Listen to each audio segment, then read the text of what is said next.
What's happening, humans? It's Tsunami Tech Time. So in this video we will be taking a look at the Galaxy Tab S6 Lite. As the name suggests, it is the smaller brother of the Galaxy Tab S6. Now, to keep the price point down, some of the finer things from the Tab S6 obviously have been removed, but all in all this is still a fairly functional tablet. And a lot of users, including myself, agree the S Pen supplied with this model is actually far better than the one which comes with the S6. Now, this model is fitted with a 10.4 TFT LCD screen as opposed to the full AMOLED screen you get with the more expensive Tab S6. This tablet has a dual speaker array with a speaker located one at the top, one at the bottom, as opposed to the double dual array on the S6 where you get dual speakers at the top and the bottom. These speakers have been tuned by AKG and actually sound pretty good when listening to music or movies. This model comes with 4GB of RAM, plus there is a 64 or 128GB storage option, and this is available in 3 colours. This one is the Angora Blue, but also there is an Oxford Grey and a chiffon pink for the ladies, or anybody else that just likes pink. As previously mentioned, this has 4GB of RAM, which is good for most tasks.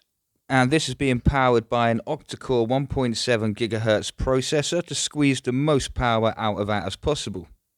So inside the box we have a standard fast adaptive charger, a 3-pin arrangement as I'm in the UK, and we have a standard short USB-C cable. This charger and cable combo will take about 4 hours to fully charge your tablet.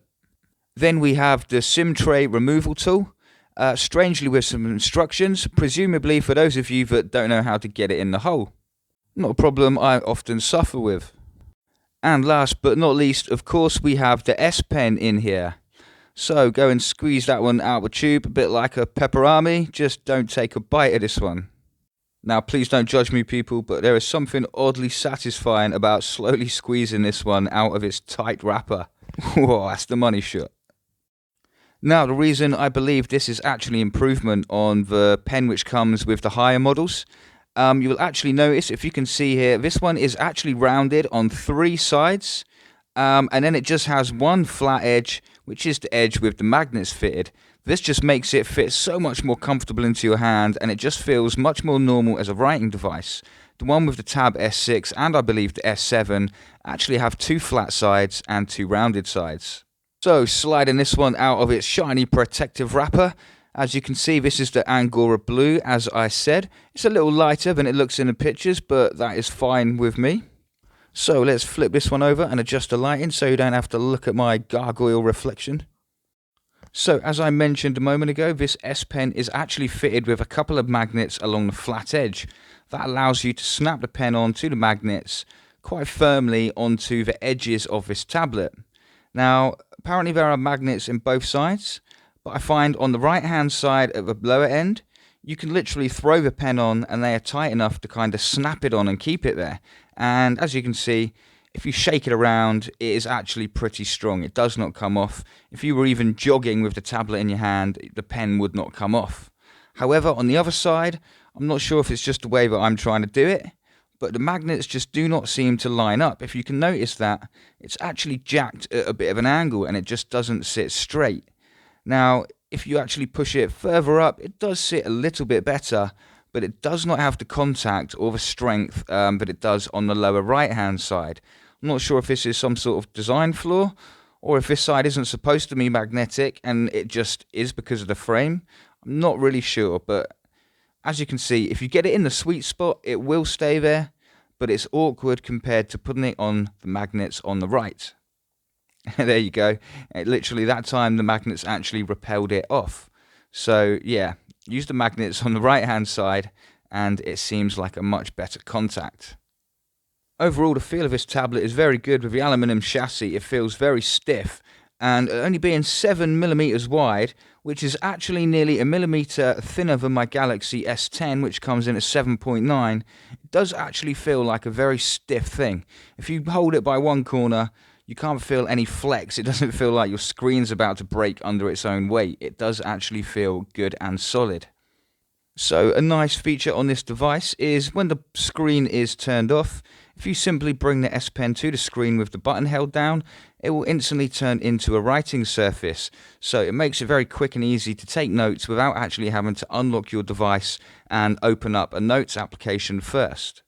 I find this pretty handy at work when I'm going to survey buildings. I can just whip this one out and I can, jot down measurements, materials and, other things nice and easily on this screen and then review it back later. Compared to the Galaxy Note 9, which I had in the past, the S Pen feels a lot more responsive with this. There is absolutely no noticeable lag in the writing whatsoever. It's pressure sensitive and it really is as close to like real feeling writing as you can probably get with a stylus writing on a glass surface. This machine, compared to my S10, this only has half the RAM, but it really doesn't feel sluggish. Apps respond quickly, they open quickly, and you can have quite a lot open in memory before it actually becomes an issue. Watching full screen, full HD videos on YouTube is a pleasure. Everything looks sharp and crisp. The details are actually very nice. I'm purely playing this content just to avoid copyright issues, of course. So any of you that are on Android 9 or higher, this will actually feel very similar to navigating your phone. You'll find lots of the menus and the UI are actually very similar. There are just, of course, a few upgrade tweaks, as this is actually running on Android 10 and already has had actually an upgrade since release. Being an S10 user, this is a very familiar experience, and it really is just like navigating a big version of my phone, but now with the very precise S Pen thrown in. I honestly used to think that S Pens were really just a gimmick, but once you actually get used to one, it's how much quicker you can actually get things done is amazing. It's very accurate, and it just feels, accurate, precise, and definitely speeds up your workflow if you're using this maybe as a student or to actually get invoices or work done. If you are an 8-ball pool player, then I swear using this tablet makes it almost feel like cheating. You will barely ever miss a shot. With the tiny little nib on this pen, you can squeeze those balls into the smallest little gaps in the pockets around the table. I do honestly feel a little bit like I'm cheating when I play. With this being a 10.4-inch tablet, even those small gaps in the pocket, sometimes as thick as your finger. So it really does make lining up these shots just a little bit too easy. Also, Call of Duty and more graphically intense games actually play very well on this tablet. I haven't experienced any noticeable slowdown or lag while playing, no control lag. Everything actually feels very quick and good. And if you hook up your Bluetooth controller to the tablet, like I say, I can't feel any lag at all in those controls, and it feels a bit like playing the console version kind of on your tablet. So here's just a little quick clip of screen record that I made on this tablet, just so you can see that it is kind of responsive and plays how you'd like it to. So being an S Pen device, you have to play around with something like Sketchbook, and it's actually a really good solid feeling app. I can see why artists actually really like this one. I'm not an artist by any means, but it's good fun to have a doodle with. And like I say before, the S Pen is actually really, really responsive. There is no noticeable lag whatsoever. It's actually really good and fun to use. So all in all, if you're not trying to run a whole series of really powerful apps all at once or have multiple web browsers open all together, then this is actually a really capable tablet and will probably be good enough for all of your needs. I can't see many situations where it won't cut it unless you're like some sort of heavy business user just trying to use a tablet instead of a laptop, which is never going to quite be the same. But yeah, for most general day-to-day situations, this tablet is powered fine. It's not laggy. Screen's nice to look at. Discount the camera because that is rubbish. But overlooking that, it's actually a really good tablet. So in the next tech video, I'll be showing you some simple hubless smart devices you can get to start turning your dumb home into a smart one. We'll have to spend a lot of time at home at the moment, so why not make it smarter and more convenient for your day-to-day living. Nice one for joining me, guys, and as always, take it easy, humans.